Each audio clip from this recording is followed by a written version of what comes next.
Understanding Computer Applications class. This is for class 10 and the syllabus would be ICSE based. So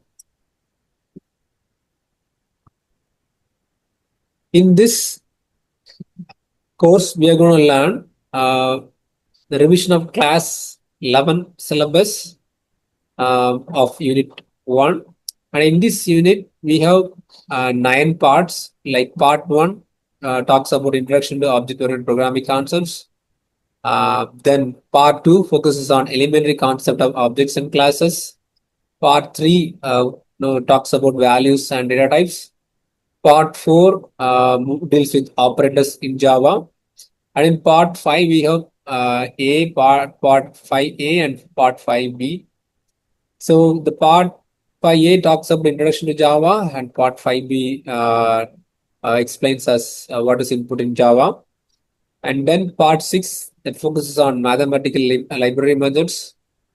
And part 7 that discusses about conditional statements in Java.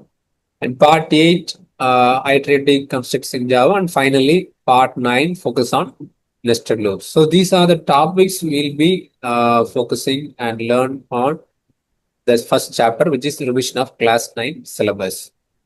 And moving on, in chapter 2, that we'll learn more on library classes. And chapter 3 will be focusing on arrays, both single dimensional array and double dimensional arrays. And in chapter 4, we'll be learning how we can handle strings. And chapter 5, so more of the user-defined methods we'll be focusing on. Moving on to chapter 6, that's discuss more, have explanation on class as a basis of all computations that focuses on objects and classes. Followed by chapter 7, which focus on mostly on constructors. And then finally, the last chapter is chapter 8, which talks about encapsulation and inheritance.